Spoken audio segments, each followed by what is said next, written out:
የምትመለከቱት ሰይፉ በኢቢኤስ ነው። በያላችሁበት ጥሩ ጊዜ ነው የምንመኘው። ከበዓል በኋላ ሁሌም እንደምናደርገው በተለይ በፊልሙ በሙዚቃው የተለያዩ አዳዲስ ስራዎች ለተመልካች ለአድማጮች ይቀርባሉ። በተከታይነት በቅርቡ ለተመልካቾች የሚቀርብ አዲስ ፊልም አለ። ከባድ ማፊያ የፊልሙ ርዕስ ነው። በዚህ ፊልም ውስጥ መሪ ተዋናይ ነው። አዲሱን ፊልም ለማስተዋወቅ እዚህ ይገኛል። ሳምሶን ቤቢን ሞቅ አድርጋችሁ ተቀበሉት። ሳምሶን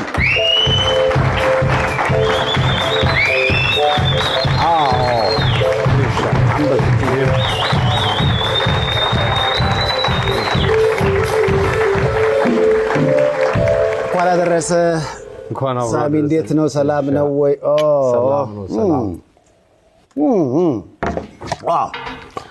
እንኳን ደህና መጣላችሁት። በደንብ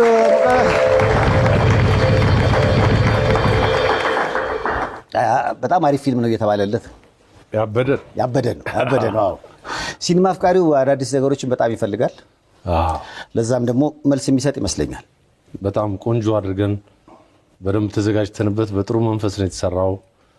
ካራክተሩ ለኔ የተሰራ እስኪመስለኝ ድረስ ፕሮዲውሰሩ በጣም ወጣቶች ዳዊት፣ ዳይሬክተሩ አወል፣ እንደገና አብረውኝ ያሉት ሚጡ አለች። ከሰሌ ጋር ከ12 ዓመት በኋላ ነው የተገናኘ ነው። ትወና ላይ በግል እንገናኝ አብሬ መኖር ያል እና ከባድ ማፊያ ለማየት ተዘጋጃችሁ? የፍቅር ፊልም ነው። ከባድ ማፊያ ብሎ ወንጀል ያለው ይመስለኛል። ክራይም አይነት ነገር ነው። ምንድነው ልጅ ላይ በልጅነት የሚደርስብህ ተጽዕኖ አለ አይደለም? መልካምም መጥፎም ለመሆን ያም ታልፍበት መንገድ አይደለ እንትን የምትለው መጥፎ ማህበረሰብ ካፈራ ያው እንደዛው መጥፎ ሆኖ ለመልሶ ለማህበረሰቡ ራስ ምታት ነው የሚሆነው እና ካራክተሩ በልጅነቱ ጭንቅላቱ ከሚቋቋመው በላይ ጉዳት ደርሶበታል እና ስታየው ከላይ ሲታይ በጣም ጨዋ ምናምን የተከበረ ምናምን ሰው ነው፣ ግን ሌላ ማንነት አለው ከኋላ የተደበቀ ህልሙ ያ በደል ያደረሱበትን ሰዎች ሪቬንጅ ማድረግ ምናምንና በጣም ጨካኝ ካራክተር ነው። በጣም አሁን ራሱ ፈራው ትንሽ ትሬለሩን አየው። በጣም ትንሽ አስቸጋሪ ነው። ያው እንግዲህ ይህ ከስንት ጊዜ በኋላ የሰራው ፊልም ነው ማለት ነው? ከሌባና ሌባ በኋላ አሁን 2 ፊልሞች ሰርቻለሁ። አንዱ ይሄ ነው። ሳምሶን ቤቢ ለአድናቂዎቹ በአዲስ ሲኒማ ተመልሷል ነው አጭሩ ነገር አለ። ያው ተመልሷል። ባለፈው አስታውሳለሁ መጨረሻ ላይ ስንገናኝ እዚሁ ጋር ነበርክ። እንግዲህ ፓስተር ቸሬም ነበረ፣ ዳግምም ነበረች። ስናወራ ስለ ቤተሰብ በተለይ ያው ይሄ ትዳር በቃ የሚታከም ነው፣ ትንሽ ጊዜ ስጡኝ እና እስኪ ላክመው ሲል ነበር ፓስተር ቸሬም። እና እንደው አዲስ ነገር አለ? እውነት ፓስተር ቸሬ በቃሉ መሰረት ሕክምናውን አከናወነ? ሕክምና ትንሽ ሌት ሆኖ ነበር ያኔ። እኔም እንደማይሆን ብዙ ነገሮች ይሰማኝ ነበር። ብዙ የተበላሹ ነገሮች ስለነበሩ ሚስ እንደማይስተካከል አውቀው ነበረ። አልተሳካም። በፍቺ ነው የተጠናቀቀው። ምንድነው አንዳንዴ ህይወትን ምን መሰለህ ሚዲያ ላይ ህዝብ አይደለም እንትን የሚያደርግ የሚድርህ የሚያለያይህም ህዝብ አይደለም እና ትንሽ ፕራይቬት መሆን ነበረበት ነገሮች እና ያኔም እኔ የመቅረቤ ምክንያት ልጆቼ ላይ ምክንያቱም ሶሻል ሚዲያው ላይ ልክ ያልሆኑ ነገሮች ብዙ ነገሮች ይዘዋወራሉ ምናምን ይላሉ። በአይተህ ከሆነ ድሮ አባቶቻችን እናትና አባት መሀል ግጭት ሲኖር ልጆች እንዲያውቁ አይደረግም። ካደግም በኋላ ያኔ ግን ምንድነው የምትለው ካደግክ በኋላ ነው የሚነገር። ያኔ እኮ አባት እንደዚህ አድርጎ እናት እንደዚህ ብላ። ምክንያቱም ልጆች ላይ የሚያሳድረው ተጽዕኖ በጣም ከባድ ነው። ስለ እናትም ሆነ ስለ አባት መጥፎ የሚነገር ነገር ለልጆች ጭንቅላታቸው ላይ የሚያመጣው ነገር መጥፎ ነው እና ከዛ አንጻር ነበረ ለልጆቼ እኔ ጥሩ አባታችሁ በጣም ጥሩ አባት ነኝ። በነገራችን ላይ ጥሩ ባልም ነበርኩ ሆነ ነበርኩ። ግን አሁን ምን ይሰማኛል መሰለህ? አሁን ደስ ያለኝ ነገር አንተም እሷም ክፉ አላወራችሁም። ባሳለፍነው ሳምንት ምናልባት አይተው ሊሆን ይችላል ተዋናይት ገነትና ረዳት ፕሮፌሰር ሙሉጌታ ጀዋሬ እንደገና ተሞሽረዋል።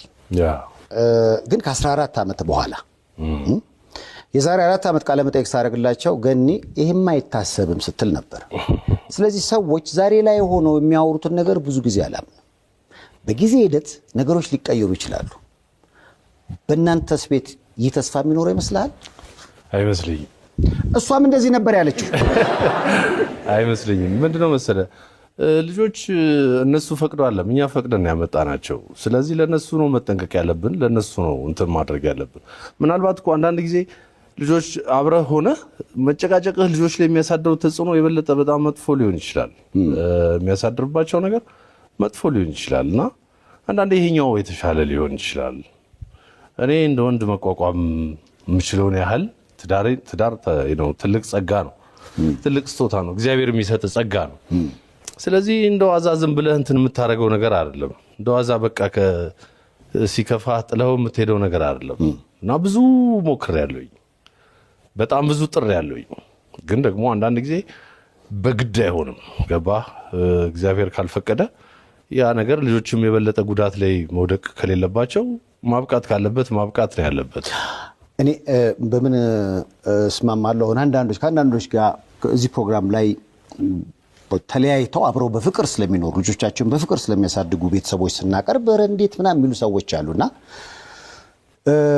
ፍቅርማ ቢሆን አብሮ መኖር ፕላን ኤ ነው።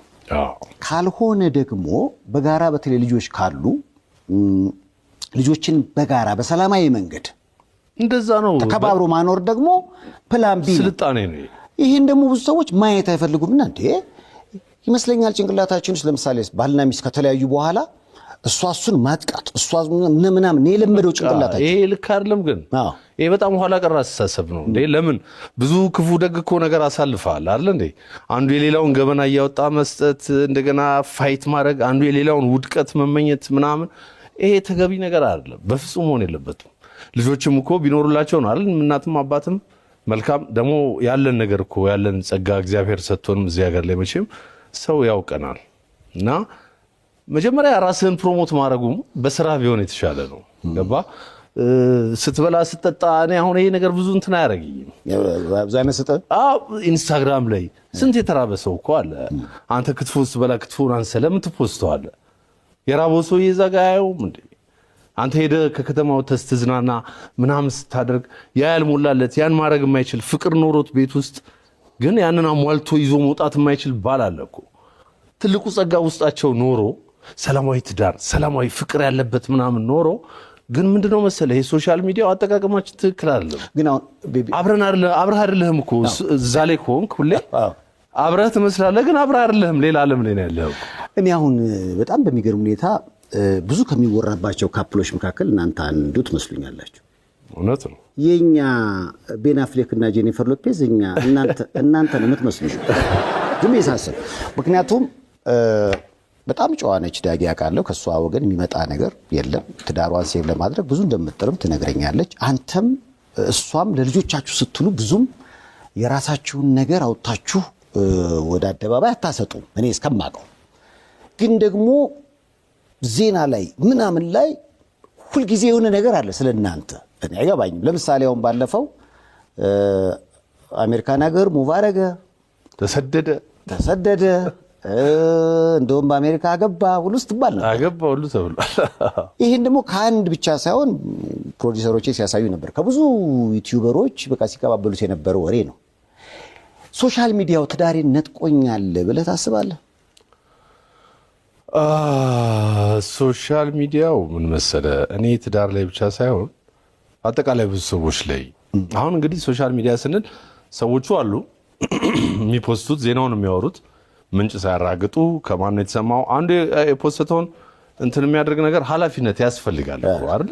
እዛ ጋር እኮ አሁን ቪው ማግኘታቸውና ምናምን ብቻ ሳይሆን ልጆቻችን እኮ አሉ ያዩታል እኮ ያንን ነገር። አይተሃል ተንብኔሉ የሚለጠፈው ሳምሶን ታደሰ ምናምን አደረገ እና ይለጥፈዋል። አሁን ራሱ ያልከውን ፎቶ አንስተው እንደገና ዜና ይሰሩበት። መስራታቸው ካልቀረ አንዴ ይበልላል። ሳምሶን ታደሰ ተሰደደ፣ እንትና ምንድነው እንትናና እንትና ትዳር እንደዚህ ጉዱ ገበና ወጣ። እና እንዴት ነው እነሱ ልጆች የሏቸው? ዛሬ ላይ እኮ ሴፍ ያንተ ልጅ እኮ ዩቲዩበር መሆን ፈልጋለሁ አለች አይደል? ግን ያ ዩቲዩበር ምን አለበት? ጸጋ እኮ ነው፣ እውቅና እኮ ማለት ተመልከቱ። ዛሬ መቄዶንያ ላይ እየተሰራ ያለውን ነገር ታዋቂ አንተ የምትሰራውን ነገር አሁን እኔ በህይወት ደስ የሚለኝ ነገር እውቅናዬን የተጠቀምኩበት የታመሙ ሰዎች እንዲታከሙ ብዙ ሰዎች አድርጌያለሁ ከቤተሰብ አልፎ ምናምን። አንተ አሁን ብዙ ነገሮች ተባብረህን ምናምን ከዛ በላይ እርካታ አለ? ይሄ ስምህ የሚያመጣልህ ነገር የሰዎችን ችግር ፈተህ የሰዎችን ችግር እንትን አድርገህ ስታይ ከዛ ህፃናት ታከሙ ድነው ልትሞት ጭንቅላቷ ውስጥ የሆነ ነገር የወጣባት ልጅ አይኗ ጠፍቶ ሁለተኛ አይኗን ላይ ያጠፋ ሲል ቆመ መንገድ ላይ ሰዎች ለምነ ገንዘብ አሰባስበን ለምነን ልከን ስናሳክም ከዚህ በላይ እርካታ እኮ ደስታ የለም። አሁን እነኚህ ግን የሚያድጉ ልጆች አራያ ብለህ ማንን ነው እንትን የምታደርገው? አሁን እንደ ጋዜጠኝነት የማትለው ነገር አሁን አሉ ትልልቅ አይደል እንደነ እሸት ያሰፋ እንደነ ደረጃ ኃይሌ እንደዚህ የምናደንቃቸው አሁን ጋዜጠኝነት ወደፊት ጋዜጠኛ ሆናለሁ ሲል አንድ ልጅ በቃ ሾው መስራት ፈልጋለሁ ሲል አራያ የሆናችሁ ሰዎች ምናምን አላችሁ።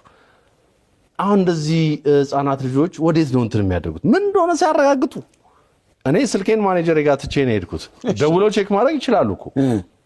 ተሰደደ የደወለ የለም ተሰደደ ፈረጠጠ።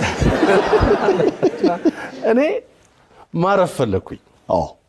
ምክንያቱም የትዳር ቀልድ አይደለም፣ ቀላል ነገር አይደለም እና ብዙ ውጣ ውረዶች አልፈዋል። ብዙ ውጥንቅጦች እንትን ብለዋል። የኛ ነገር ደግሞ ብዙ ጊዜ ዜና ላይ ነው ያለው፣ ሶሻል ሚዲያ ላይ ነው ያለው እና መጨረሻ ላይ እንግዲህ ምን መሰለ የግል ህይወትህ ብዙ ጊዜ ባይወጣ ጥሩ ነው። ባይወጣ ወደ ሚዲያ እንትኑን አለ ግጭቱን አይደለም ብለህ ሰላማዊ የሚሆነው ምክንያቱም ሃፒ ኢንዲንግ መጥፎ እኮ ነው አይደል? ፊልም ራሱ ሰራ እኮ አሁን ውሳኔን ተመልከት። ብዙ ትራጀዲ የሆነ ትንሽ ተስፋ ይሰጣል መጨረሻው ላይ ምናምን። ይሄ ግል ህይወትህ ግን ፈጣሪ ነው ጸሐፊው፣ አንተ አይደለህም። ነገ ወዴት እንደሚያመራ አታውቅም። መኖር ያለብህ ወደ ቤተሰብህ ምናምን ነው፣ በስራ ነው። ምክንያቱም የራስህን ህይወት አይደለም የምታየው እየኖርክ እንትና ሬንጅ ሮቨር አየው ኦኬ እንትና ወሬ አትደማመጠው ምን አልከኝ ነው። አንድ ቤት ሆነ አንድ ቤት አይደለም ያለው። አጠቃቀሙም የሰውም አጠቃቀም ትክክል አይደለም። እንደገና ሚዲያው ላይ ያሉ ልጆች አሁን አልፎ አለ ከእርዳታ ጋር በተያያዘ ሰዎችን ህይወታቸውን የተሻለ እንዲሆን ለማድረግ የሚጥሩ ሰዎች ታያለ እና አሁን ያልሆነ ነገር ነው ስሜ እንትን አሁን ማውራትም እንደዚህ ስለራሴ ብዙ ፍላጎት የለኝም። ለምንም ነገር መልስም አልሰጥም። ግን አንዳንዴ ስለራስ መናገር ያስፈልጋል። ምክንያቱም ሰዎች ያን ነገር አምነው ታያለ።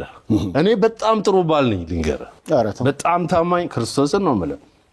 ሰራተኛ ከጠፋ ቤት ወለውላለሁ። እርግዝና ላይ ተንበርክኬ እግር አጥባለሁ። ሐኪም ቤት ስትመላለስ አብሬ ቼክ አድርጌ ምናምን ነው። አሁን ሰው ጋር ያለው ስዕል ሌላ ሊሆን ይችላል። ሰብሰብ አድርጌ ቤት ወልውዬ ጠርጌ አጽድቼ ምናምን ሰራተኛ ሳይኖር ልጆቼን ሳምንት 15 ቀን እሷ ስራ ላይ ስትሆን ስቱዲዮ እንደምታውቀው ሙዚቃ እንግዲህ ሌሊት ነው የሚሰራው። ሌሊት ነው አቀናባሪዎች ጋር እንትን የሚደረገው። ድራማ እየሰራው ቲያትር እየሰራው ተስፋ ባጣ ምድረ በዳ እያልክ ምናምን ህፃን ልጅ እንትን ይላሉ። ለቁሳቸውን ትተው አስተኝቼ መጥዬ ህፃናት እንዴት አያያዝ እንደምችል እያጠብኩ እንትን እያረኩ ቤቢያው ይሄኛው ለቀጣዩ ትዳር ፕሮሞሽን ነው ወይንስ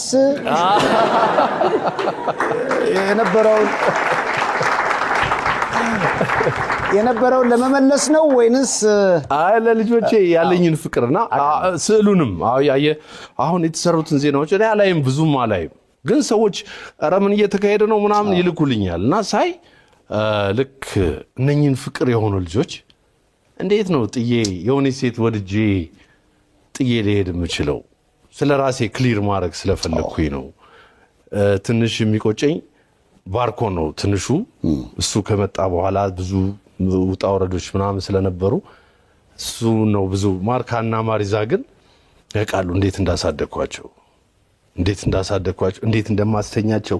ሳምንት 15 ቀን ቲያትር ሰራላቸዋለሁ ሲሉ ሲጨነቁ ድራማ እየሰራሁ ተስፋ ባጣ ምድረ በዳ ምናምን ትላለህ።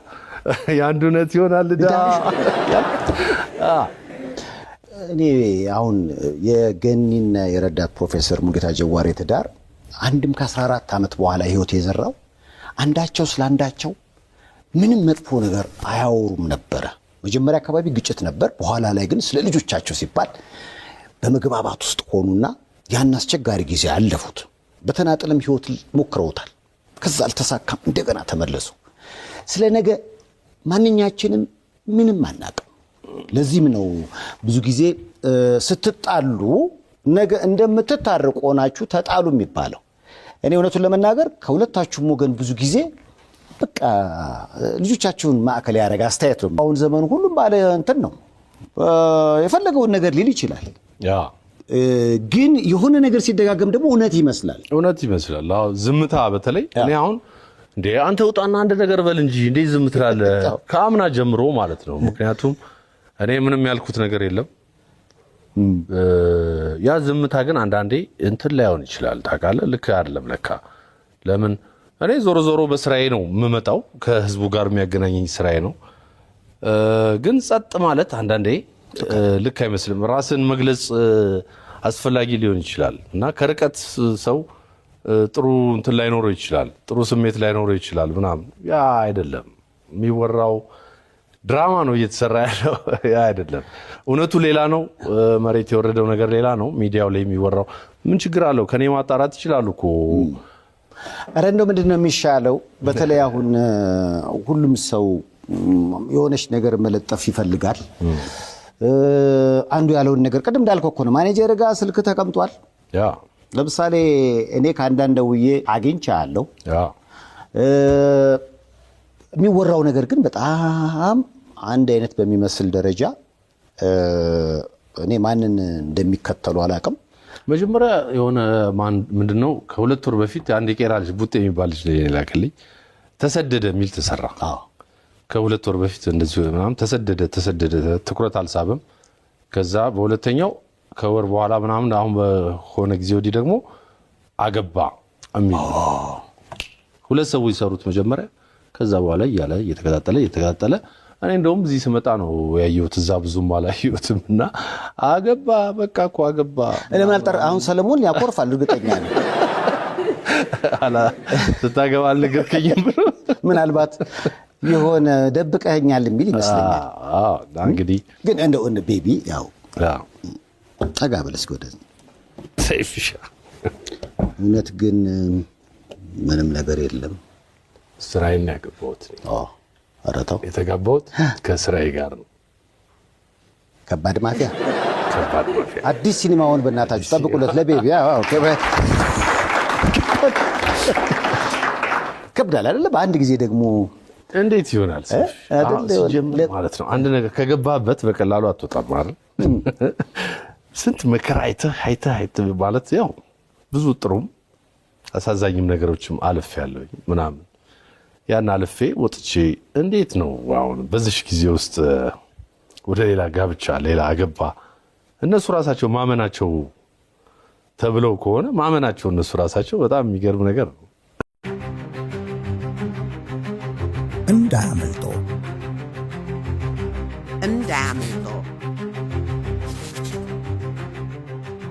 በ2% ቅድሚያ ክፍያ የቤት ባለቤት የመሆን ዕድል እንዳያመልጦ። አዎ በትክክል ሰምተዋል። በ2% ቅድሚያ ክፍያ የቤት ባለቤት የሆኑ ጊፍት ሪል ስቴት ከደንበኞች በቀረበልን ጥያቄ መሰረት ከሚያዝያ 23 እስከ 26 የሚቆይ ታላቅ ሽያጭ መርሃ ግብር ዳግም አዘጋጅተናል። በዚሁ መርሃ ግብር ላይ በለድሃር፣ በተክለ ሃይማኖት፣ በ22 ማዞሪያ፣ በሲኤንሲ የሚገኙ መኖሪያ ቤቶችንና የንግድ ሱቆችን በ30% ቅናሽ ለሽያጭ እናቀርባለን። እርሶም በዚህ የሽያጭ መርሃ ግብር ላይ በመሳተፍ የቤት ባለቤት እንዲሆኑ ተጋብዘዋል።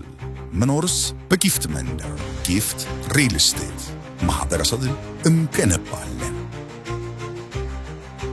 እንደው ካንተ ተነስተ ምክንያቱም አሁን ብዙ ጊዜ ሳይ ሶሻል ሚዲያ ላይ ገበናውን አውጥቶ ያሰጣል። እንኳን ገበናን አውጥታ አስጠታ ይቅርና አንዳንዴ ሳትናገርም ደግሞ ብዙ ልክ ያሉ ነገሮች ይናፈሱና የሰከነው ትዳርህ ወይ ፍቅርህ ይናጋል። ከዚህ አንጻር አሁን ካንተ ገጠመኝ ተነስተ ሌሎችን ምክንያቱም እዚህ መሀል የተፋቀሩ ሰዎች ይታዩኛል። ለምሳሌ ገና 4 ወሩ ነው ካገባው ብለኛል አይደል? ማለት ያለው እና ምንድነው ለምሳሌ ሰው የምትመክረው አንተ የመታህን ድንጋይ ሌሎች እንዳይመታቸው? እኔ የምለው የእግዚአብሔር ስጦታ ናቸው ልጆች፣ ትዳርም እንደዚሁ የእግዚአብሔር ስጦታ ነው። ራሳቸው ናቸው ችግራቸውን መፍታት ያለባቸው። ሌሎች ሰዎችን ጣልቃ ማስገባት የለባቸውም። እኔ ህይወቴን ዘመኔን እንደዛ ነው የኖርኩት የነበረው። በኋላ አንዳንድ ነገሮች ከአቅም በላይ ሲሆኑ ነው ሰዎች ጣልቃ መግባት የጀመሩት እንጂ ሰው አናስገባም። ችግሮቻችን ራሳችንን የምንፈታው። ከዛ በኋላ ምን ይሆናል መሰለ፣ ሚዲያ ቤታችሁ አታስገቡ ነው ልል የምችለው። ሚዲያ ማለት ምን ማለቴ ነው? ቀጥታ ሴፍሻ ስላንተ ላይሆን ይችላል፣ ግን ሴቶች እንደዚህ ብዙ ነው አማካሪው። በየትኛው እውቀትና በየትኛው የንባብ ባክግራውንድ እንደሆነ አታውቀውም። ያ ሰውዬ እንትን የሚያደርገው ግን ላለህበት ስሜት ይሄ ነገር እኮ ልክ ነው ምናምን እንድትል ያደርግሃል። አሁን ብዙ ሰዎች ቤታቸው ውስጥ እየኖሩ አይደለም፣ ከቤታቸው ውጭ ናቸው ያሉት። 24 ሰዓት ስልክህ ላይ ከሆን ከአንተ ቤትህ ነህ ማለት እንዴት ይቻላል? ጤናማ ህይወት እየኖርክ ነው ማለት እንዴት ይቻላል? ልጆች ወልደሃል፣ አሁን ልጆች አሉ። ልጆችህን ይዘህ ትኩረት መስጠት ነው ያለብህ ለልጆች። ለመሰለ ነገ ከነገ ወዲያ እኮ ያድጋሉ፣ ጓደኛ ነው የሚሆኑት። ዛሬ ላይ ነው መደሰት ያለብህ። ገባ? ሲያድጉ እኮ አሁን እንደምታቅፋቸው እንደምትለፋው ልፍያ እንዴ ምን ሆነሃል አባባ ምናምን ነው እኮ የምትባለው። ስለዚህ ያንን ኢንጆይ ነው ማድረግ ያለብህ። እንደገና ማወቅ፣ የተሰጠህን ጸጋ ማወቅ። ባል ቀላል ነገር አይደለም፣ ሚስት ቀላል ነገር አለችው። መከባበር እርስ በርስ በጣም አስፈላጊ ነገር ነው። ባል ምንድነው የሚለው? ልክ ኢየሱስ ክርስቶስ ቤተክርስቲያንን እንደወደዳት ይውደዳት ነው። መውደድ አለበት። ባል ሲኖር ሚስቱ መውደድ መቻል አለበት፣ ማፍቀር መቻል አለበት።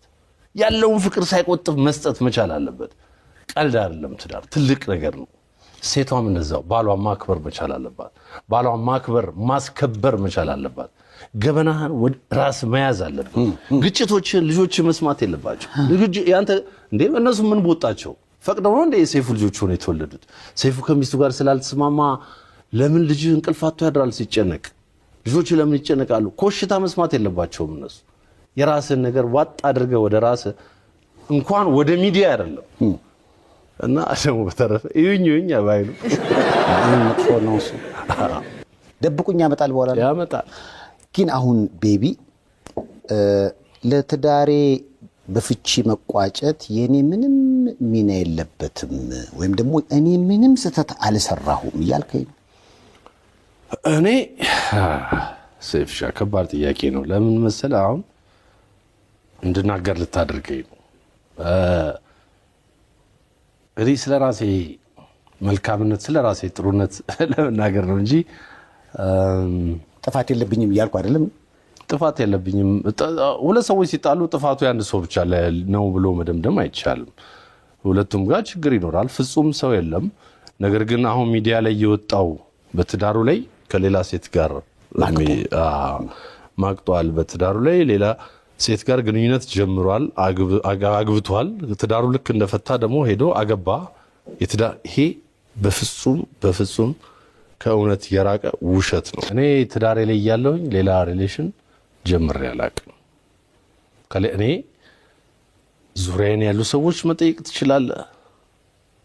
አብረውኝ የሰሩ ሰዎች እንትን ማለት ትችላለህ። ዝናዬን ተጠቅሜ ወይም ያለኝን ነገር ተጠቅሜ ከሆነ ሴት ጋር በዚህ በጣም በፍጹም የራቀና የጸዳ ነው የኔ ስም እግዚአብሔር ይመስገን።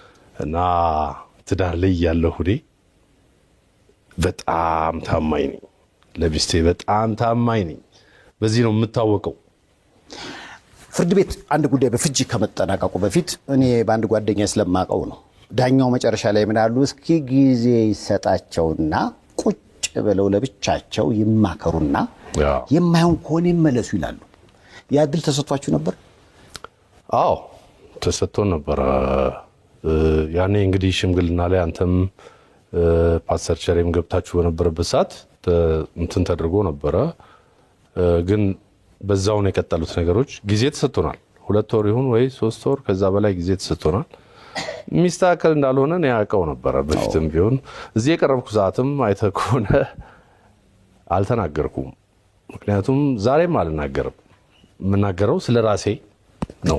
ስለ ራሴ ጥሩ ባል እንደነበርኩ ጥሩ አባት ደግሞ ወደፊት ለልጆቼ የማያፍሩብኝ የሚኮሩብኝ መልካም አባት መሆኔን ኃላፊነት ለልጆቼ የሚሰማኝ መሆኔን ሲሄድ አገር ጥሎ ሄደ እንደዚህ ያደረገ ምናምን ለልጆቼ የሚገባውን ነገር አድርጌ ነው የሄድኩት። ወደፊትም ገና አደርጋለሁ። ልጆቼ ናቸው እና ስለ ራሴ መልካምነት አንዳንድ ነገሮች እንዲሁ ቢያልፉ ነው የሚሻሉ።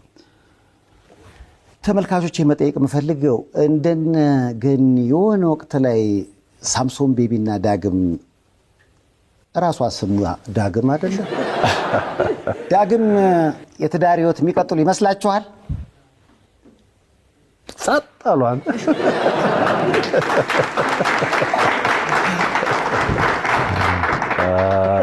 ይኸው መልስ ሰጥተዋል። በግድ ነው ግን ነገሮች በቃ የሆነ ነገር ያጋጥማል። እኔ ግን በጣም ሁሌ ምለው ምናልባት ተመልካቾችም ለምን የሚል ነገር ስለሚያነሱ ነው። የትዳር የፍቅር ጉዳይ አደባባይ ላይ ባይሰጣ ጥሩ ነው። ግን በሆነ አቅጣጫ የሆነ ነገር ይወጣል። ከዛ በኋላ ግን ነገሩ መጽዳት አለበት። ምክንያቱም ልጆች አሉ። ልጆች ደግሞ ትምህርት ቤት ሲሄዱ ቡሊ ይደረጋሉ። የቤተሰቦቻቸው ታሪክ እዛ ጋር ይወራል። ስለዚህ ቤተሰቦች መጥተው ራሳቸውን የሆነውን ነገር መገለጽ አለባቸው። ከዛ አንጻር ነው የምናወራውና እኔ ምንም ነገር ብዬ አላውቅም። አሁን እንደዚህ አድርጋኛለች እንደዚህ በፍጹም ልልም አልችልም። እንግዲህ በሷም በኩል እንደዚህ ነው ወይ እንግዲህ አንተ አናግራት። አንዳንድ ነገሮች እንዴት ነው እኔ ሚዲያ ላይ ወጥቼ እኔ የሆንኩትን እንዲሆኛለሁ ልል እችላለሁ። ግን ኃላፊነት ይሰማኛል። ለልጆች ኃላፊነት ይሰማኛል። ለምን ስለ እናታቸው መጥፎ ነገር ልናገር አይገባም እኮ። ገበናዬ ነው እኮ። የእሷን ገበና ሳወጣ እኮ የኔ ገበና ነው የወጣው። የኔ ውርደት አብረን ባንሆንም ብንለያይም ማለት ነው። ልጆቻችን ለምን ያፍራሉ? ልጆቻችን ለምን ይሸማቀቃሉ? ካለቀ ከተደመደመ ካበቃ ደግሞ አበቃ ነው። እንደገና ወደ ኋላ ተመልሰ እንዲህ ነበር እንዲህ ተደርጌ እንዲሆኝ በጣም ልክ አይመጣም። ሳይበላሽ በፊት መጣር ጥሩ ነው። ሳይበላሽ በፊት እኔ ምንም ነገር አይቆጨኝም። ለምን እንደሆነ ታውቃለህ? በጣም ጥሬያለሁ። በጣም የቅርብ የሆኑ ሰዎች ቤተሰቦቿ ያውቃሉ ምን አይነት ህይወት እንደኖርን ያውቃሉ። ስለዚህ ማለት ነው እንዳልኩ እኮ ነው፣ ጸጋ ነው፣ የእግዚአብሔር ስጦታ ነው። እንዴ ዝም ብዬ አጥቼ ወረውረዋለሁ? አንድ ወንድ መቋቋም የሚችለውን ያህል አንጀቴን አሰሬ ተቋቁሜ ብዙ ነገር አልፌያለሁ። ብዙ ግን አለው ገደብ አለው። እኔ እኮ ቤተሰቦቼን ትቻለሁ ለማታ ዓመታት። እህቴ ጋር እኮ ከ8 ዓመት በኋላ ምናምን እኮ ነው የታረኩት።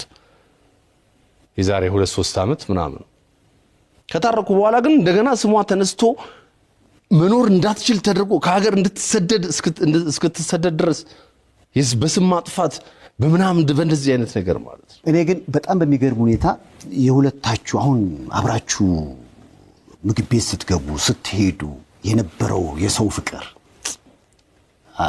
አሁን ላሳዝነህ አይደለም። አይ ዛሬማ እንዴ ወደ ፍላሽ አልፏል። ያ ነገር በጣም ነው ለበጎ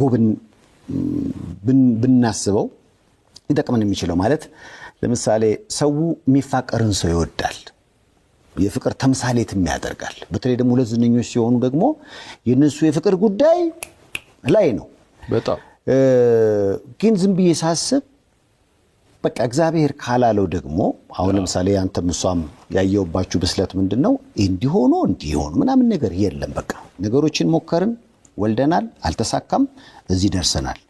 በቀጣይ ህይወታችን እሷም ሰራለች፣ እኔም ሰራለሁ። ስለዚህ ልጆቻችንን በጋራ በፍቅር እናሳድጋለን። በዚህ ጉዳይ ውስጥ ግን እንትና እንዲሆነ በዚህ ገባ ምናምን እያላችሁ ግን ህይወታችንን አትበጥብጡት የሚለው መልእክት ግን ትልቅ ይመስለኛል። በጣም እስኪ ለዚህ መልእክት ባካችሁ እኔ በጣም መወራወር ልጆች አሉ እኮ ትውልድ ነገ እቺን ሀገር የሚረከቡት እኮ እነሱ ናቸው። መልካም አርአያ ለነሱ መሆን ይገባል። እኔ በጣም የሚገርም ሴቷ ልጄን ትምህርት ቤት ስቀበላት ጓደኛዋ መታ ሰላም አለቻት እና ልክ ስትሄድ ባባ የዚች ልጅ እናትና አባቶች ሁሌ ሌሊት ይጣላሉ አለች። ልጄ ማለት ነው የጓደኛዋን እኮ ነው። እዛ እንዴ እኔ ሄዳ የምታድርም መሰለኝ እነሱ ቤት። እንዴት አወቅሽ ስላት ከትላንት ወዲያ ሳተኛ አድራ መታ ነገረች። ምን ሆይ ስላት ሌሊት አባትና እናቴ ሲጨቃጨቁ ስላደሩ ነው። ከዛ ደነገጥኩ እኔ ራሴና እንዴት ነው እኔና እናትሽ እንጋጫለን እንዴ አልኳት። ከዛ sometimes በቃ ለነሱ ጠብ ማለት በቃ እንደዚህ ነውና አሃ እሳው ለለካ የኔም ጉድ እኮ ሄዶ ይወራል። ገብቷል። ምን ያህል እንደሚለው አንደኛ ልጆቼ እንቅልፋቸው ስላንተ ማሰብ ትምህርታቸውን ያጥኑ ወይስ የአባትና የእናታቸውን ጠብ ያዳምጡ? እውነቱን ለመናገር አለመውለድ ነው። ከወለድን ግን እንደሚያሳድግ ሰው በፍቅር ልዩነትን እየተወያዩ ትዳርን እያከሙ በፍቅር መኖር ግን ይሄ በቃ ማንደራደርበት ጉዳይ ነው። የቤቢም ምክር እሱ ይመስለኛል። ለቤቢ በእናታችሁ በጣም እስኪ ወደ ፊልማችን ደግሞ እንደግባ። እስኪ ግን እንደው ሌላ ጊዜ አንቺ ብታመጭልኝ ነው የሚሻለው። እማዬ ግድ የለሽም ዝም ብለሽ ግዢ። እንግዲህ ካልሽ 28800 መልሶ በቂ ገንዘብ አልያዝኩም እኮ ነው የምልሽ። ይሄን ያሳስብሽ? በጣም ቀላል እኮ ነው። ከተቀመጥኩበት ሳልነሳ በፋስት ፔይ መክፈል ይችላል። ፋስት ፔይ ኢቲ ከክሬዲት ካርዶ ወይም ከዴቢት ካርዶ የፈለጉትን የገንዘብ መጠን ካሉበት ሀገር ሆኖ በዕለቱ ምንዛሪ በመረጡት ባንክ መላክ የሚችሉበት ድንቅ መተግበሪያ በአሜሪካና በኢትዮጵያ መንግስት ህጋዊ ሰውነት ያለው ከፕሌይ ስቶር አሊያም ከአፕ ስቶር ያውሩ። ስልጣኔ ፋስት ፔይ ኢቲ ፊሶን ሪል ስቴት ይመልከቱት። ለመኖር ያለውን ድባብ፣ ልጅ ለማሳደግ ያለውን ምቹነት በአያት ዞን 5 የፊሶን ሲቲ መንደር ላይን የሚስቡ ለመኖር የሚያጓጉ ከስቱዲዮ ጀምሮ እስከ ባለ 3 መኝታ ቤቶች እንዲሁም ቅንጡ ቪላ ቤቶችና ታውን ሃውሶችን ይዞ ቀርቦላችኋል። ፊሶን ሪል ስቴት ቤተሰባችን ይሁኑ። ዋው! እንዲህ አይነት ስሜት ውስጥ ሆነ መቼም የፍቺ ጉዳይ አለ ምናምን ነገር አለ። ስሜት ጥሩ አይመስለኝም። አዲስ የሰራው ፊልም ገጸ ባህሪ የነበረበት ስሜት በኪነ ጥበብ ስራ ብዙ ጊዜ ንጹህ ሕሊና ይፈልጋል ብዬ አስባለሁ። አሁን እሷም ብትሆን ባለቤት አቀንቃይ ነች። እንዲህ አይነት የቤት ችግር ይዞ ሰው ማዝናናት ለዳግም ይከብዳታል ብዬ አስባለሁና ይሄን ፊልም ስትሰራ አልከበደህም እሱ ስሜት? እኔ ምን መሰለህ ሰይፍሽ፣ እኔ ህይወት ላይ ነው ማስመሰል የሚከብደኝ። እውነት ነው የምልህ ተብዬ አውቃለሁኝ። ምክንያቱም አታስመስልም እንዴ አንተ ምናምን ትባላለህ። እውነት የማውቃቸው ብዙ ጓደኞቼም ህይወት ላይ ማስመሰል ይከብዳቸዋል። ስራ ላይ ግን ሲሆን እፎይታ ነው የምታገኘው። አሁን ስራው ምናልባት የጽሁፍ ነገር ሲሆን የምናምን ሲሆን ትንሽ ያስቸግራል፣ ያስጨንቃል። ግን ይሄ ዓለም ላይ ያለብህ ውጣ ውረድ ያለህበት ጭንቀት የሆኑ ነገሮች አሉ አይደለም። ልክ ግን ካራክተር ላይ ስትሆን አቤት ያለ ሰላም። ስቴጅ ፐርፎርም ስታደርግ በቃ እርግፍ አድርገህ ነው ሞባይልህን ትተህ ምናምን ትተህ ያለብህን ጣጣ ትተህ ካራክተር ላይ ነው ያለው። በቃ እዛ ውስጥ ነው የምትጫወተው፣ እዛ ጋር ነው ያለው። ልክ ቀረጻው አልቆ ስትሄድ ወደ ሪያሊቲ ያኔ ነው የምትመለሰው። እና ይሄ ፊልም እንዳልከው ነው ብዙ ረብሻ። በነገራችን ላይ ብዙ አመት ነው የተረበሸው። ይሄን 3-4 አመት ምናምን ብዙ ያው ሰው የሚያውቀው ነው፣ ሚዲያም ላይ የሚታየው ነገር ነው። ብዙ አፕ ኤንድ ዳውን ነበረው፣ ብዙ መንገጫገጭ ነበረው ትዳራችን ምናምንና ይሄ አሁን ልክ እንዳልከው እንደዚህ አይነት ስሜት ላይ ነበርኩኝ። ግን በሚገርም ሁኔታ ነው ግን የተሰራው። በቃ እንዳልኩ ነው። ከዚያ ካለበት ዲፕሬሽን ካለበት ጭንቀት ምናምን ለቀቅ ብለህ ነው በቃ ዘና ብለህ ካራክተር ላይ ነው የምትሆነውና በጣም አስደሳች ነው። በጣም ብዙ ጊዜ ፊልም ሲሰራ የተለያዩ አደጋዎች ያጋጥማሉ። አንተን አሁን በግል ያጋጥማል አደጋ አንድ ጊዜ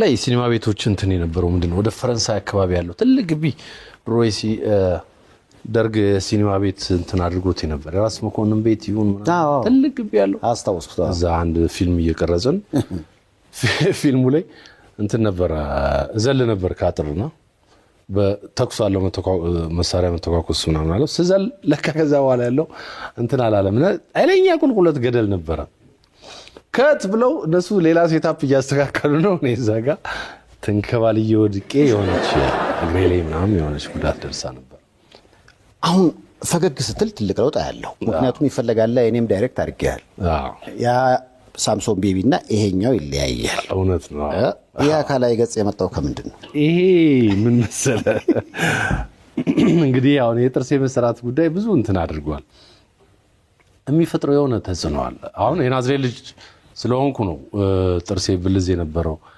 አሰላ ተምሬያለሁኝ ሃይ ስኩል እና ታውቃለህ ትንሽ እንትን የማድረግ እኔ በጣም ወደዋለሁኝ ያኛውን ጥርሴ ከ10 ዓመት በፊት ጋሽ ጀንበር የሚባል አንድ ዶክተር ጓደኛ ነበረኝ ሊሰራልኝ ዲዛይን አስነስቶ ምናምን ጓደኞቼ ኧረ በእናትህ ቤቢ ሻው ኧረ በእናትህ ዳግማዊትም ጭምር ተዋት ትሰራው ምናምን አሁን የሆነ ገጽታ ይፈጥራል አንዳንዴ ጨዋ ካራክተር እየተጫወትክ ፈገግ ስትል የሆነ እና አስተማሪ ጠምዳል አስተማሪ ሃይስኩል ያ ሰማንተ ምናምን ሲያይ ገና ኃይለኛ ዱርዬ እኔ እኮ ከቤት ሳልወጣ ያደግኩ ልጅ ነኝ የጫት እያመነገረ ይላል የጫት እያመነገረ ትንባውን እየጠጣ ምናምን ምንም እኮ ማላቅ የቤት ልጅ እኮ ስማ የናዝሬት ልጆች አሁን ሊነግሩ ይችላሉ አስተዳደጌ እኔ ተለይ ውጪ በር ከፍቼ እንደወጣ አይፈቀድልኝም በር ከፍቶ ማየት አይቻልም ወሬ ማየት ወቶ ውጪ ሰው ናፍቆ እንደዚህ ባጥር ላይ ያያየሁት ነው ያደግኩት ከግቢ ሳልወጣ እዛ ግቢ ያሉት ትምህርት ቤት ስንሄድ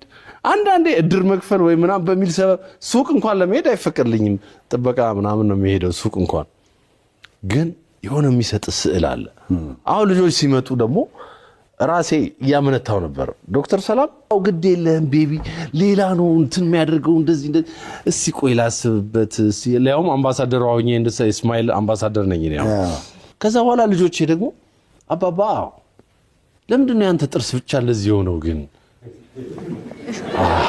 ማርካን አለች ማርካ አባባ ለምንድን ነው ያንተ ጥርስ አይ ማርኩዬ የናዝሬት ልጅ ነኝ ናዝሬት እንደዚህ የናዝሬት ልጆች አሁን ነው እንጂ እንትን ያለው የድሮቹ እንደዚህ ማሪዛ ደግሞ ተወልዳ እሷም ከፍ ስትል ይሄንን ጥያቄ ጠየቀች አባባ ለምንድን ነው ያንተ ጥርስ ግን እንደዚህ እንደገና ካራክተርም ላይ ስትጫወት ስታይ ትንሽ አለው እኔ አሁን ደስ ይለኛል መንገድ ላይ ሳይ ምናምን የናዝሬት ልጆች ሳይ ደስ ይለኛል የራሴንም ወደዋለሁ የበፊቱን ግን እስቲ ደግሞ በዚህኛው ደግሞ ለምን እንትን አልለውም ለምን ነጭ አላስደርገው ምን ችግር አለው አይ ከጥርሱ ለውጥ በኋላ ግን ፈገግታ ጨምራል አረ እንዴ እስካሁን እስኪ ፈገግ አይ ፈገግ ማለት እኮ ጠብጄ ነው እኮ አንተ ጥርሱ ሲቀየር ስንታረቅ እኩል ሆነ ፈገግ ይያለ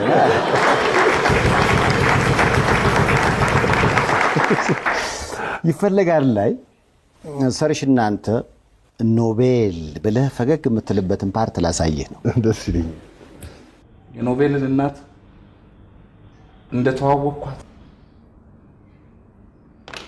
ዘካሪያስ እና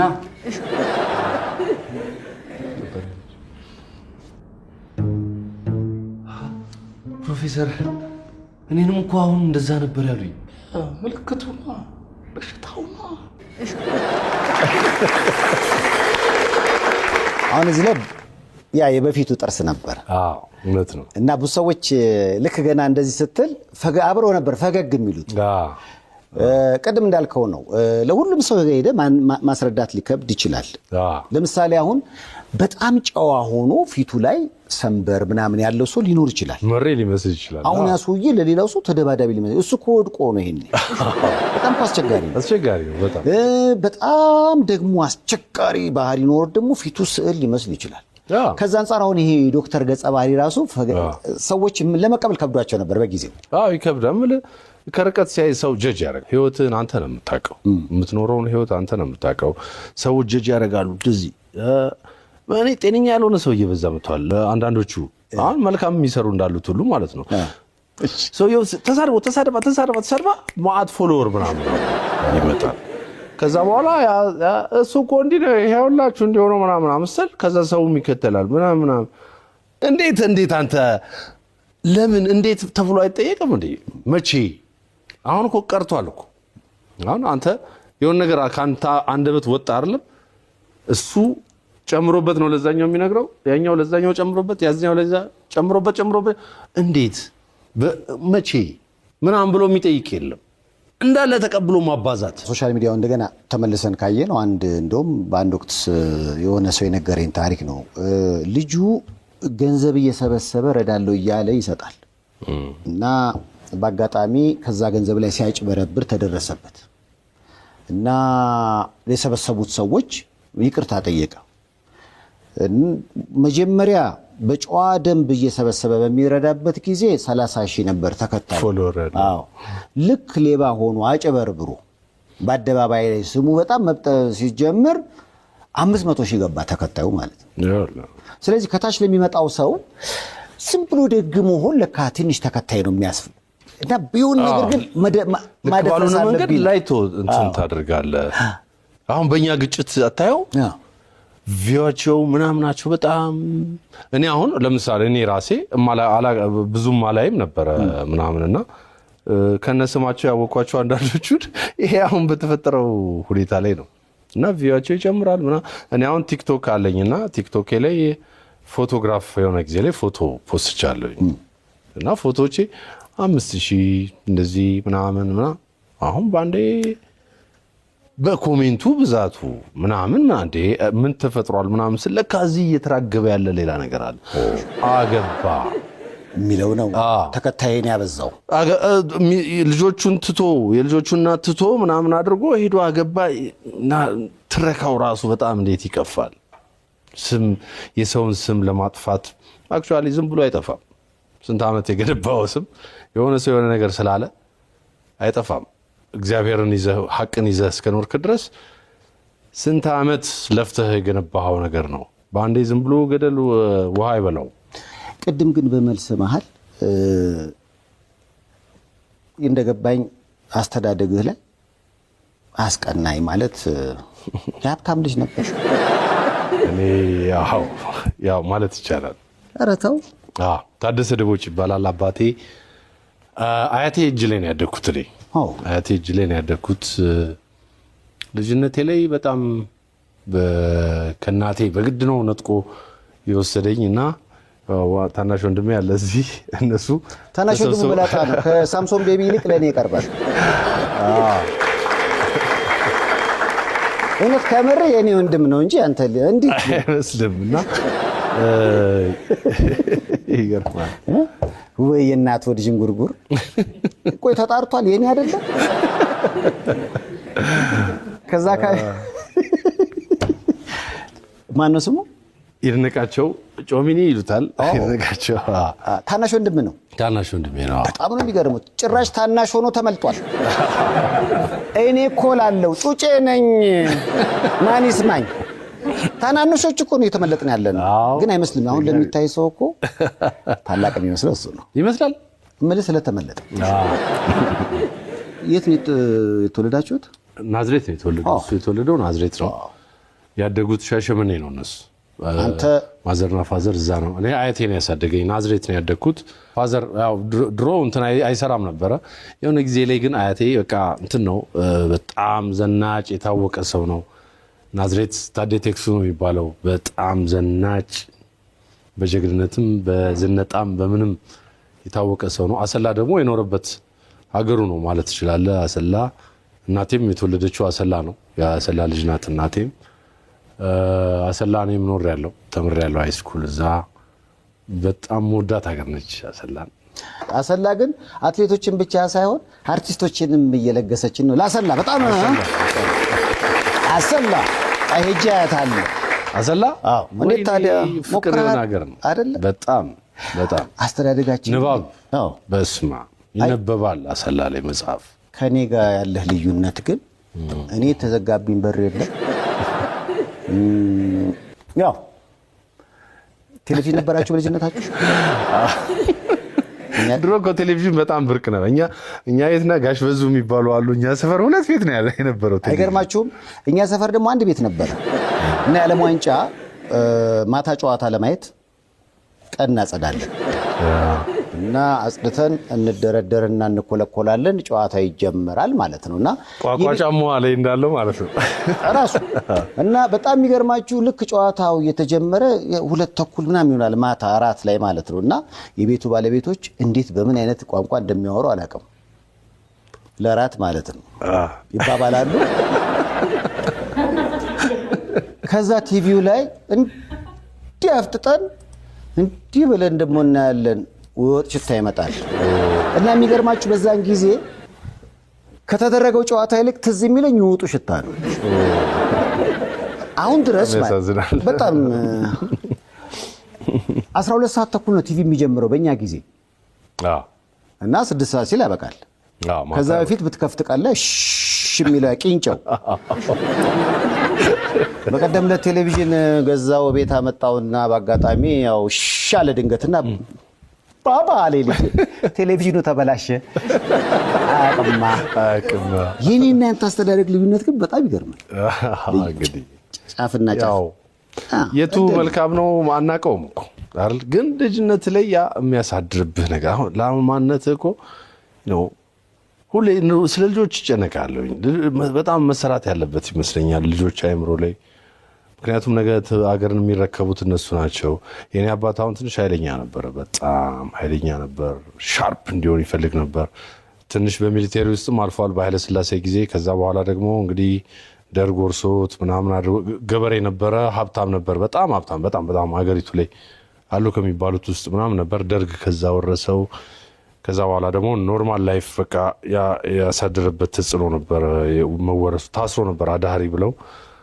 አስረውት ነበር አብሮት የታሰሩት ተረሽነዋል ምናምን አመት ከ7 ወር ምናምን ታስሮ ነው የተፈታው በጣም ታዋቂ እኔ ነኝ በዝና የበለጥኩት ከቤት ይታወቃል ናዝሬት ጀምሮ አሰላ ባሌ ሻሸመኔ ታዋቂ ሰው ነው አቶ ታደሰ ደቦጭ ይባላል እና አሁን እሱ በጣም ኃይለኛ ፍቅር ነበር ለኔ ፍቅሩን ዓለሙ ተስፋው ምናምን ሁሉ ነው ለየ ነው ያደረገውና ግን ጀነሬሽን ጋፕ አለ የሀያቴ ነውና ቁጣዎቹ ልጆኝ ትንሽ እንትን ያደርጉኝ ነበር ጠንካራ ያሉ ናቸው በጣም ኃይለኝነቱ ነበር ትንሽ እንደዚህ የተነጠፈሽ መስመሩ አንዲ እንትን ማለት የለባትም ጠረጴዛ ልብሷ ብርጭቆ ላይ ምናምን በርግጥ እሱ ያው እኔን አይመለከተኝም የሱን ካራክተር ስነግር ነው እንዲህ ሲል የሆነ ነገር አየ ማለት በቃ አገር ተበላሸ ማለት ስተት ማለት ላይ የሆነች ነገር ቆሻሻ ንጽህና ምናምን በቃ እንዴ ልበል በህይወት ቢኖር ደስ ይለኝ ነበር አያት ብዙ ጊዜ ያቀማጥላል እሳቸው አላቀማጠሉማ ማቀማጠሉ እኮ አለ ግን አለ ኃይለኛ ስለሆነ ምን እንደሚያስደስተውና ምን እንደሚያናድደው አላውቅም እኔ ደግሞ ህፃን ስለሆንኩ ገብቷል እንደልብት ሆናለሁ እኮ ምናምን ግን እዚህ ትውልድ ላይ ያለ ነው መጠንቀቅ ያለብን እኮ ምን መሰለህ አተ ጨምላቃ ሂድ ከዚህ ምናምን አይባልም በፍጹም እኛ እንዳደግነው ልጆቻችን ማደግ የለባቸውም እኮ የሀብትና የድህነቱ ጉዳይ አይደለም ዞሮ ሁሉም በልቶ ጠጥቶ ነው የሚያድረው ግን ልጆችን በመመልክ ነው እንትን የምትላቸው አቤት አበላሸው አሁን አልብሼ ልጆቻችን ጭንቅላት ላይ የምናሳድረው ምንድነው ነገ ከነገ ወዲያ ምንድነው በዛ ላይ ቢዚ ኮንክ እቺ ሶሻል ሚዲያ ነገር እንግዲህ ያው እዛ ላይ ስልክ ላይ እዚህ ጋር ቴሌቪዥን ከፍተ እዚህ ጋር ኢንስታግራም ላይ ኮሜንት ምናምን እያደረክ እዚህ ጋር ልጆች መንጫጫት እኮ እንትናቸው ዝም በሉ ካልክ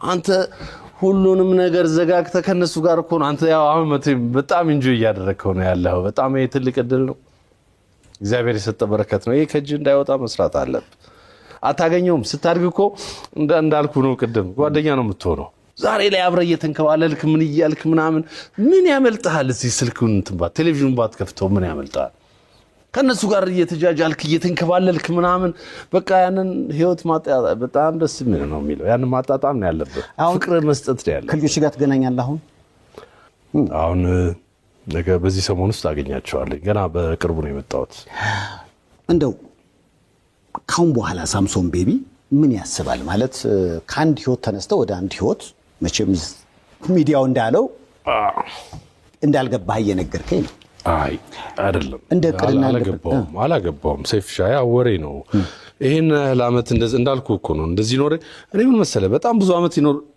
12 አመት ምናምን ነው የሚባለው ትዳሩ ከዛ በፊት 11 አመት ነው እንግዲህ ከዛ በፊት 4 አመት አለን አብረን 4 አመት ኖረናል ያው የሚቆጠረው እንግዲህ ከፊርማው ጀምሮ ስለሆነ ነው 10 አመትና ምናምን ተብሎ ከዚህ ህይወት ስወጣ ለእኔ ቀላል አይደለም። ራሴን ከዚህ ከስትረሱም ከዲፕሬሽኑም ከዚህ ካለው ውጥንቅጥ ነገር ማረፍ ፈልጌ ነው የሄድኩት እና ለራሴ ጊዜ ለመስጠት ነው የሄድኩት። አረፍኩ፣ እዛ በደንብ አረፍኩኝ፣ ዞርኩኝ፣ ብዙ ስቴቶች አየሁኝ። በጣም ጥሩ ጊዜ፣ ጥሩ እንቅልፍ ተኛው። ባለችኝ ጊዜ ውስጥ ስፖርት ጀመርኩ። ላይፍ ስታይሌን መቀየር ነው የምፈልገው። ከዚህ በኋላ ምንድን ነው የምታደርገው ለሚለው አሁን በጣም በትልልቅ ስራዎች እንደመጣ እርግጠኛ ነኝ። አሁን ይሄ ፊልም አለ ከባድ ማፊያ፣ ብዙ የተለፋበት ነው። የራሴ ደግሞ ህልሜ የሆኑ ስራዎች አሉ ልሰራቸው የማስባቸው። የመድረክ ቲያትር አለ። አሁን እዛ በሄድኩበት ሰዓትም የተወሰኑ ሰዎችን አናግሬያለሁኝ። ያን ቲያትር ፕሮዲስ አድርጌ ቱር እናደርጋለን። አውሮፓ ላይ አሜሪካ ላይ ቱር እናደርጋለን። እኔ ሰለሞን ቦጋለ፣ ሌላ እንግዲህ ካስታችን አሁን መናገር ስለሚከብድ ነው፣ ከገና ሂደት ላይ ስላለ ነው። ቲያትራችን ይዘን እንዞራለን። ከዛ ውጪ የራሴ ድርሰት በሆነ ሙቪ እመጣለሁኝ። ማለት ሳትሰራው እንትን ማለቱ ብዙ ጥሩ አይደለም፣ ግን እንደው ሀገራችን ላይ አሁን ያለ ትንሽ አንዳንድ ውዥንብሮች አላለም ሰውም ላይ ምናምን እንዳለውበት እስከዛሬ ይሄን ልምድ ያለኝን ልምድ እድሜ የሚያስተማረኝን ነገር ተጠቅሜ ለሀገሬ የሆነ ያህል መፍትሄ ያመጣል ብዬ የማስብበትን ትልቅ ሙቪ ይዤ ለመምጣት ነው የማስበው። አይዲያው አለ፣ ኦልሬዲ ድርሰቱ ተጀምሯል። በጣም ትልቅ ነው የሚሆነው። አንዳንዴ መደንገጥ አለብህ። ምንድን ነው መሰለ ይሄ በጎሳ ወይ በምናምን አላለም ሰዎች ያለ ውዥንብር አለ፣ ያልጠራ ነገር አለ። 40 50 ዓመት 60 ዓመት ወይም ከዛ በላይ ውዥንብሩ እንደወጣ ነው የሀገር ምንም እንትን ሊል አልቻለም አይደለም። ልባችን ግን መደንገጥ አለበት። ወደኋላ ስትሄድ ታሪክህን ስታየው ያንተ አያት ያንተ ቅድመ አያት ሲቆጠር የኔም አያት ነው። የሁላችንም አባት አንድ ነው። አሁን እኛ እርስ በርሳችን ያኛው ይሄኛው ምናምን እንባባላለን። ትንሽ ትውልድ ወደ ላይ ስትቆጥር አይደለንም እኛ ኤርትራ፣ ሶማሊያ፣ ሱዳን፣ ጅቡቲ እነኚህ ሁሉ የአንድ አባት የሆኑ ህዝቦች ናቸው። ግን እኛ አሁን ያ ነገር አልተገፈፈልንም ከላያችን ላይ። ስለዚህ የአብዱኪያርን ዘፈን ፊልም አደርገዋለሁ እያልክ ነው። ዞሮ ዞሮ አዳም ዞሮ ዞሮ አደም አይነት ይሄ በጉጉት የሚጠበቅ ፊልም ነው። ጠብቁት። ያው እንግዲህ ሶሻል ሚዲያ ላይ ብዙ ተባለ። አዲስ ፊልሙ ለማስተዋወቅ ነው የመጣው ሳሚ። እንግዲህ እስኪ ከባድ ማፊያ የተወሰነውን ክፍል አይተን እንመለስ።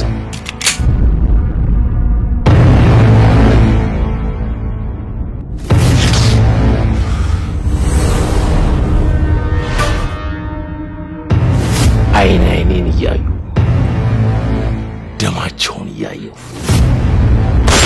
የውስጤ ቃጠሎ ሲቀዘቅዝ ይሰማኝ ነበር።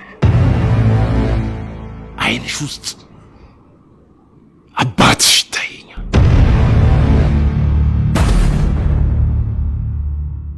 እንደ ከባድ ያው እንግዲህ እንደው ከዚህ የሆኑ ጣጣዎች ወጣ ብሎ ስለ ስራ ብቻ የምናወራበትን ዘመን ያምጣልን። ነገሮች ተስተካክለው ደግሞ ነገ ጥሩ ነገርም ለመስማት ያብቃል። እኔ በፍጹም ተስፋ አልቆርጥም። ነገሮች ሁሉ ተደምድመዋል ብዬ አላስብም። ምክንያቱም ዛሬ ያለው ነገር ደግሞ ነገ ሊቀየር ይችላል። እንደው ለስንብት ግን አንድ ጥያቄ፣ ትዳርን ህይወትን በተመለከተ እንደው የሰው አይን በሚለው ታምናለህ ወይ? ማለት አይን ውስጥ ገባሁ ብለህ ታስባለህ? እንዴት መሰለህ ሰይፍሻ፣ ይሄ ትዳር ህይወት አውጥታ ያንን አደባባይ ላይ እኛ እንዲነን ስትል ፊልም አይደለም ወይ ቲያትር አይደለም ወይ ኢንዲንጉን እግዚአብሔር ነው የሚያውቀው አይደለ? ስትገናኝም ብዙ ጊዜ አይተው ከሆነ እግዚአብሔር ነው የሚያገናኝ። የእግዚአብሔር ስጦታ ነው ስትል አንተ አልሰራኸውም ማለት ነው። እግዚአብሔር ነው ሰርቶ ያን ነገር ባርኮ ቀድሶ የሚሰጥ። ከዛ በኋላ አያያዙን ማወቅ ያንተ ድርሻ ነው። በሰዎች ማመካኘት አይቻልም። ሰዎች ናቸው ህይወቴን የበጠበጡት፣ የሰው አይን ነው የበላው ምናምን። አክብረህ መያዝ ያለብህ አንተ ያን የተሰጠህን ቅዱስ ነገር አክብረህ እንደ ባሪያ ሆነ መያዝ ያለብህ አንተ ነህ። ትላለህ፣ ትሞክራለህ። እግዚአብሔር ደግሞ ካልፈቀደ እንዳልከው ነገርየው ወደ ሌላ ልጆችን ጭንቅላት ወደ መጉዳት ወደ ምናምን መሄድ የለበትም። ስለዚህ እኔ አሁን ቀደም የምልህ መጽሐፍ አይደለም ፊልም አይደለም ብለህ አንተ የጻፍከው ቢሆን ኤንዲንጉን አንተ ትሰራዋለህ። ግን ይሄን እግዚአብሔር ነው የጻፈው፣ እግዚአብሔር ያለው ነው የሚሆነው። አሁን አታየውም? የኛ ነገር እንግዲህ በፍቺ ተደመደመ። ከብዙ ጣውረድ በኋላ በፍቺ ሲደመደም የስንት ሰው ቅስም ነው የሚሰበረው? ስንት ሰው ነው እኛን እያየ አቤት እነኚህ ልጆች የሚለው? አቤት እንደው በቃ ያን የመሰለ ፍቅር ምናምን ብዙ ሰው ይደሰታል። ኦኬ ሁለቱ ሰዎች ናቸው መጀመሪያውኑ መያዝ ያለባቸው። አይምሰልህ ከባሰ ማንም ሰው ሲበቃው ይበቃዋል። ምንም ነገር ምንድነው መቻል አለ። መቻቻል አሁን ልክ አይደለም የሚሉ ሰዎች አሉ። ግን መቻቻል ነው ትክክለኛው ሂደት። መቻቻል ማለት አንተ ልትግል ትችላለህ፣ ባለቤት ቀዝቀዝ ትላለች። ባለቤት ስትግል አንተ ቀዝቀዝ ትላለህ፣ ትቻቻላለህ ነው። አንዱ ዝም ብሎ እየቻለ ሌላው በላይ ሆኖ ህይወት አይኖርም። ዝም ብሎ ሲችልም አንድ ሰው እስከ መጨረሻው እንደዛ ይዘልቃል ማለት አይደለም። ሲበቃው ይበቃዋል ማንም ሰው ገባ። ስለዚህ የሰው አይን ነው። የሰው አይን ምን እኔ ቤት ገብቶ ማን የጋበዘው ሰው እኔ ቤት እንዲገባ እንዴት ይሆናል? የሰው አይን መጥቶ እንዴት የኔን ቤት እንትን ያፈርሰዋል? እኔ እኮ ትዳሬን ብዬ እኮ ቤተሰቦቼን ትቻለሁኝ አይደል? እህቴ ስትዋረድ ስትሰደብ እኔ ትዳሬን መርጬ ትዳሬን ይዣለሁኝ። ይሄ መስዋዕትነት ብዙ መስዋዕትነት ከፍዬ አቁሜዋለሁ፣ አኑሬዋለሁ ይሄን ትዳር። ማንንም የውጭ ሰው ተጠያቂ ላደርግ አልችልም። ማንንም። ስለዚህ ራሴውን በራሴ ነው የምትለው? እኛው ነን። ዋው! ያው እንግዲህ ተወዳጁ ተዋናይ ሳምሶን ቤቢ አዲስ ፊልሙን ለማስተዋወቅ መጣ። በተለይ አሁን የሰርግ ወቅት ነው። ቅኝት ባንድም ለሙሽሮችን በማጀብ ላይ በጣም ተጣድፏል። ለምትጋቡ በአጠቃላይ እኛን ከመታን እንቅፋት እናንተም ተማሩ አይነት ስሜት አለው ብዬ አስባለሁ። አዎ ትዳር፣ ካልሆነ ደግሞ ተከባብሮ ለልጅ ሲባል በፍቅር መለያየትም ይቻላል። ነገ የሚሆነውን ደግሞ እሱ ያውቃል። ሳምሶን ቤቢን አድንቃችሁ አመስግናችሁ ሸኙልኝ። እድሜ ከጤና ይስጥ። እናመሰግናለን።